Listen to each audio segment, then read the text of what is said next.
everyone, and welcome back. We're doing something kind of different today, a deep dive into how gender roles can affect relationships. Oh, yeah, definitely. It's something we've all thought about, right? Totally. To really unpack this, we're looking at this podcast episode called Gender Roles and Relationships, Navigating Expectations and Realities from a show called Relationship Reflections. It's got some really interesting points, let me tell you. I bet.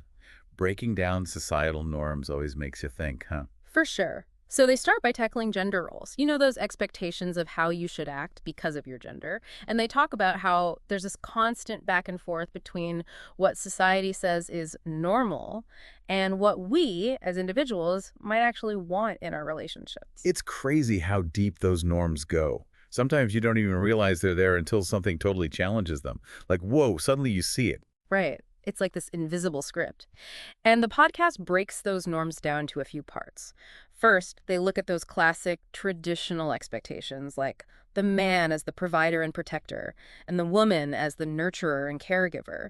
They might seem a little outdated to some, but those ideas still carry weight, even if we want more equal partnerships, you know? Have you seen that in your own life at all? It's tricky, right? It's not about saying these roles are good or bad. It's just recognizing that they exist and they can cause friction if they don't match up with what you actually want in your relationship. Absolutely. And that's where it gets even more interesting because the podcast talks about how things are changing. Like more and more couples are tossing out the old rule book and making their own based on what they're good at and what they enjoy, not on what society says they should do. Shows how people are realizing those old roles don't work for everyone. Yeah. Right? They want something real true to who they are. Exactly. But there's another thing, culture. What's normal in one place might be totally different somewhere else. The podcast even talked about how in some cultures, the man has to be the provider, but in others, sharing that responsibility is more common. There's no one answer for everyone. No kidding. It shows how what works for one couple might not work for another. And that's okay. It's about talking openly and figuring out what works best for both people. And that's where their expert comes in. They talk to a sociologist who studies gender and relationships, super knowledgeable. And get this, their main takeaway. Gender roles can make or break a relationship. Whoa, right? Yeah, for sure. When you've got all those hidden expectations and assumptions, things can get messy, resentment, misunderstandings, arguments, all that.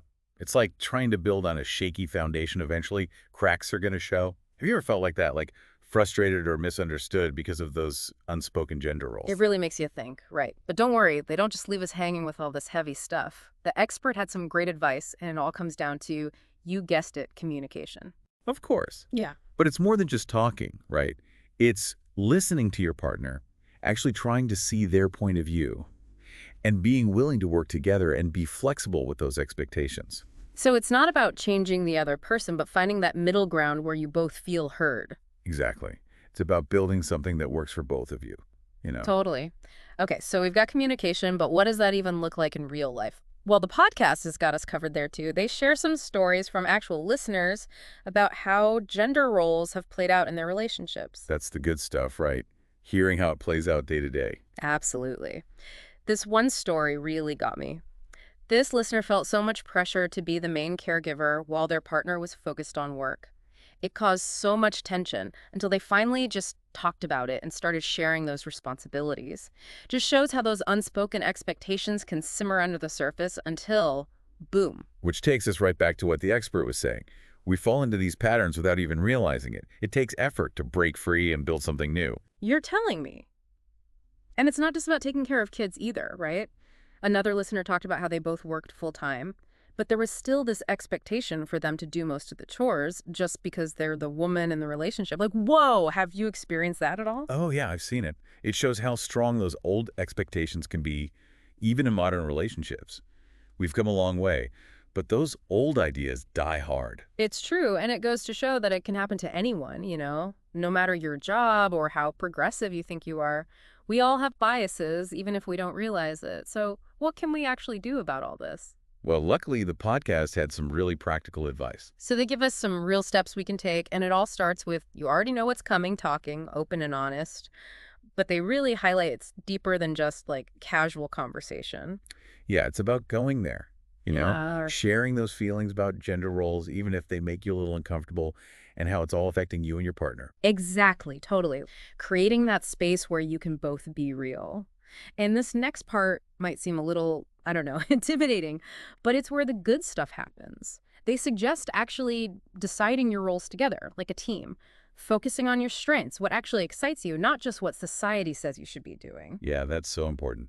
When you focus on what you're good at, what you enjoy, it just makes for a better dynamic, you know? It's more Yeah. sustainable. Totally. It's like if you love what you do, you'll never work a day in your life. Okay. Maybe not literally, but you get the idea. Of course, life throws curveballs, so they also talk about being flexible. Well, for sure. It's not about sticking to some rigid plan. It's about adapting when things change. Because life is all about change, right? Mm, Relationships need that space to breathe, to adjust as you go. so true. Holding on to those expectations too tightly can really stifle things. Gotta go with the flow. Absolutely. It's about embracing the ride together, bumps and all. Love that. And they leave us with this really cool, empowering challenge to actually fight those stereotypes, but together, questioning those so-called norms so you can both be yourselves no matter what society says. Yeah. It's about catching yourself when those biases pop up and being like, hold on, is this really helping us? Or is it time for a rewrite? Rewriting the script of your relationship based on your values, not someone else's. It's about being intentional, not just falling into the same old patterns. Right.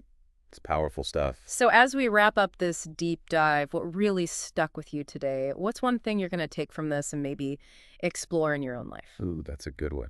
Because it's those personal insights that really matter, right? The ones that push us to grow. Beautifully said. And on that note, we'll leave you to ponder all this. Remember, relationships are a journey, not a destination. Keep exploring, keep talking to each other, and keep building those amazing connections based on respect and understanding. Until next time, happy diving, everyone.